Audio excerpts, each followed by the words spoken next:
Kedudukannya yang strategik seakan membawa tuah kepada Taman Perindustrian Minyak dan Gas Sipitang SOGIP terletak di pantai barat Sabah yang menjana pelaburan mencecah 60 bilion ringgit dan mampu mewujudkan lebih 30,000 peluang pekerjaan. Wartawan Zahira Samain ada butirannya.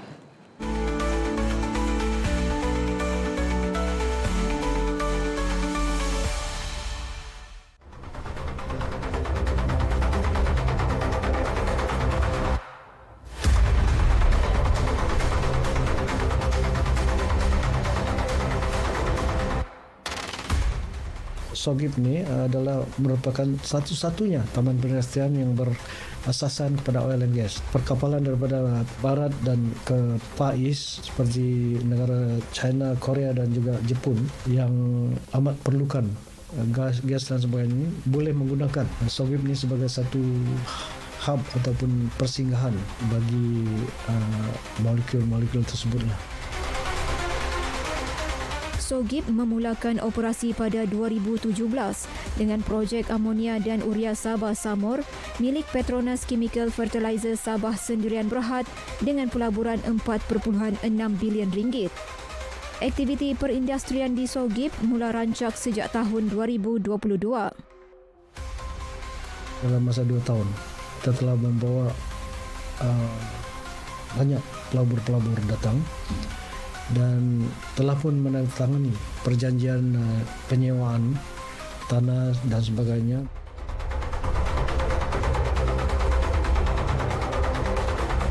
Syarikat Keluli Hijau Steel Enterprise Sabah Sendirian Berhad yang berpangkalan di Singapura merupakan antara pelabur terbesar di SOGIP. Dengan adanya pelaburan yang besar ini, sudah tentu dapatkan juga menjenangkan peluang pekerjaan dari segi yang lebih stabil lah. Turut melabur di SOGIP ialah Gibson Shipbroker Limited, Petronas dan Petroventure Energy Sendirian Berhad melibatkan projek minyak dan gas ketiga-tiganya dengan jumlah pelaburan 24.01 bilion ringgit. Selepas menjalankan beberapa aktiviti yang diperlukan, kami telah mengemukakan permohonan kami ini kepada pihak MIDA dan pihak MIDA termasuk pihak MITI telah memberikan kerjasama yang amat tinggi.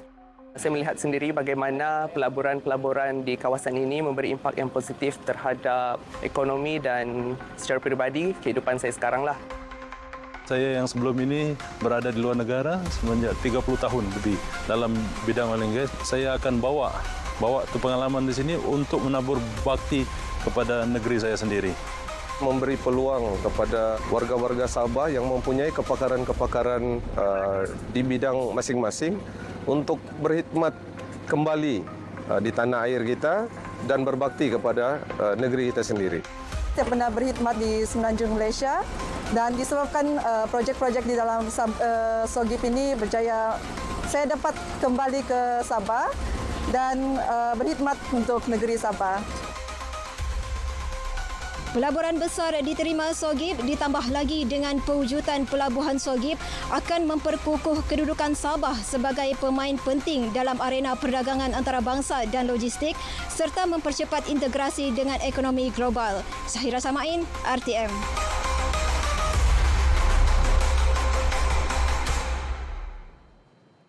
Baik, untuk perkembangan dari Sabah petang ini, kita bersama Anisia Dollars. Antara fokus Hari Raya Aidiladha disambut sederhana namun penuh kesyukuran. Teruskan. Ya, Atira, sambutan Hari Raya Aidiladha di negeri ini disambut sederhana namun penuh dengan rasa kesyukuran dan semangat pengorbanan. Di Kota Kinabalu, 5,000 umat Islam menunaikan solat sunat Aidiladha di masjid negeri meskipun hujan lebat pagi tadi. Turut hadir menunaikan solat sunat Aidiladha yang di-Pertuan Negeri Tun Musa Aman. Hadir sama Timbalan Ketua Menteri Datuk Syahelmi Yahya, Menteri Kewangan Datuk Seri Panglima Masri Manjun, Menteri Sains, Teknologi dan Inovasi Datuk Muhammad Arifin Muhammad Arif dan Setiausaha Kerajaan Negeri Datuk Seri Panglima Safar Untung. Solat diimamkan Imam Besar Masjid Negeri Ustaz Suhaidi Kuanting. Manakala khutbah bertajuk Pengorbanan Tiada Kejayaan Semanis Madu Tanpa Pengorbanan Sepahit Empedu disampaikan Mufti Negeri Sabah Datuk Ustaz Bungsu Aziz Jaafar. Di Tuaran, Ketua Menteri Datuk Seri Panglima Haji Noor menunaikan solat sunat Aidiladha di Masjid Haji Noor, Kampung Serusup bersama 1,000 jemaah. Selepas menunaikan solat, Datuk Haji Ji menyempurnakan program ibadah korban peringkat Ibu Pejabat Polis Daerah IPD Tuaran. 4 ekor lembu dikorbankan dalam program ini.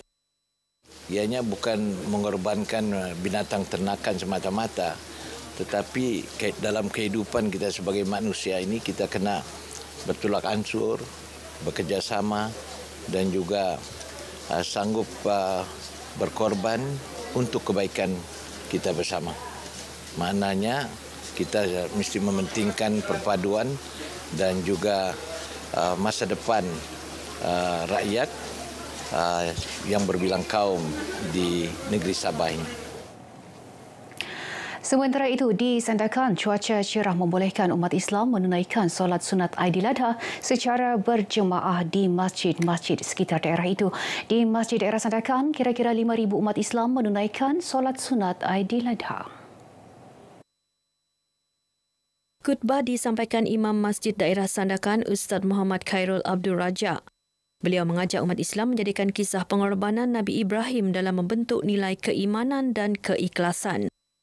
Menjadikan kita itu orang yang benar-benar bertakwa di sisi Allah Subhanahu wa taala, selaras dengan firman Allah Subhanahu wa taala, ya, korban itu bukan sekadar kita mengorbankan haiwan, tetapi kita mengorbankan sifat kemalasan kita, sifat kesombongan kita, sifat kerakusan kita.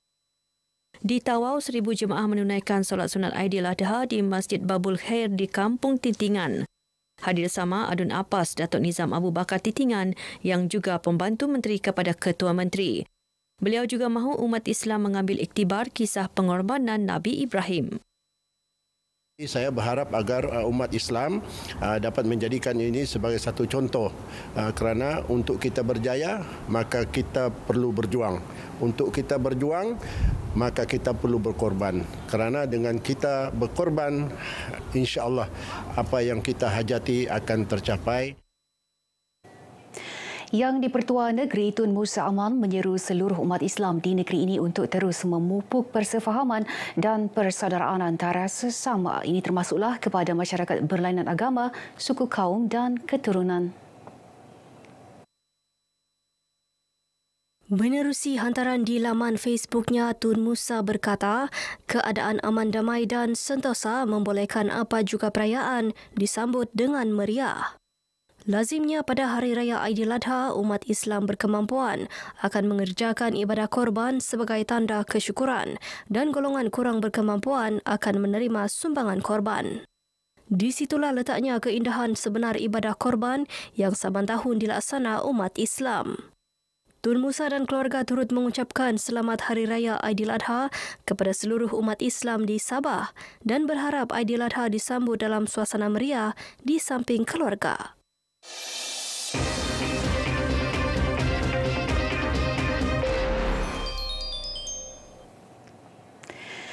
Aidiladha hadir setiap tahun membawa erti ketaatan, keikhlasan dan pengorbanan. Ia bukan sahaja mengenang kisah pengorbanan Nabi Ibrahim, malah satu manifestasi keimanan yang dizahirkan menerusi ibadah korban. Wartawan Syafif Syahiran Deni ada butirannya.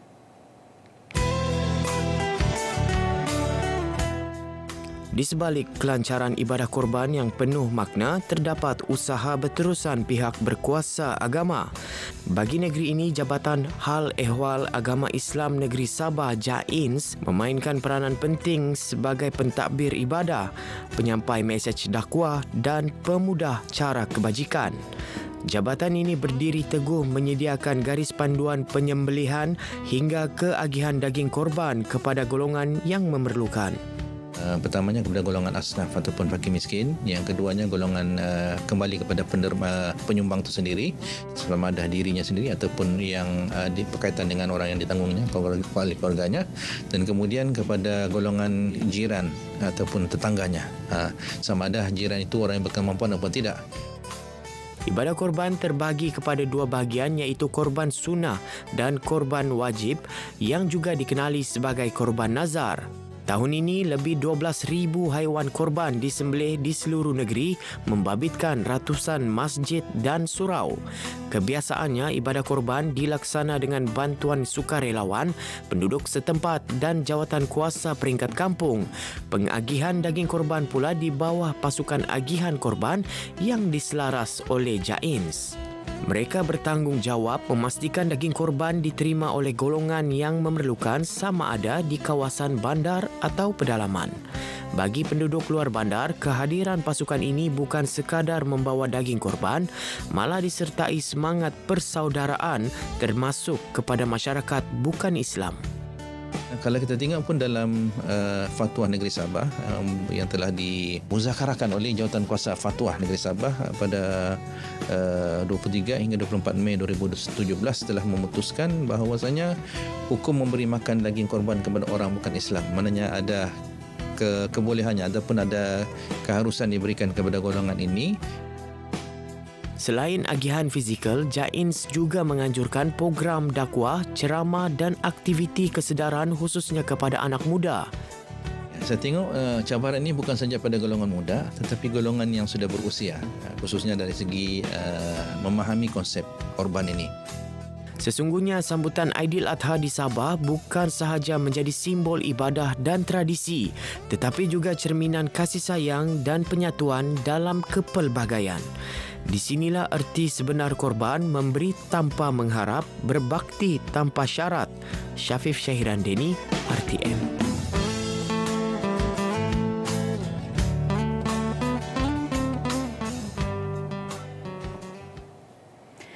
Ibadah korban dilaksana secara serentak di semua kawasan Pusat Daerah Mengundi PDM bahagian Sukau hari ini.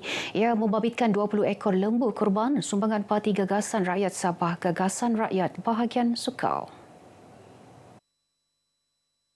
Antara kawasan terlibat Zon Bilit, Suan Lamba, Sentosa Jaya, Kampung Perpaduan dan Kampung Paris, selain perkampungan di kawasan pulau. Di kawasan bandar, kita ada korban 5 ekor untuk diagi-agikan kepada ahli-ahli kita, asnaf dan mereka-mereka yang kurang pendapatan. Sekurang-kurangnya dapat mengurangkan beban mereka sempena bulan yang baik ini. Katanya ibadah korban mempunyai sejarah dan signifikan kepada umat Islam. Ini termasuk membantu mereka yang kurang bernasib baik dan memerlukan. Baik, sekian perkongsian dari negeri di bawah Bayu. Kembali bersama Atira untuk lebih banyak perkembangan semasa dalam negara dari sungai hingga segara Palestin pasti merdeka. Atira. Baik, terima kasih, Anne.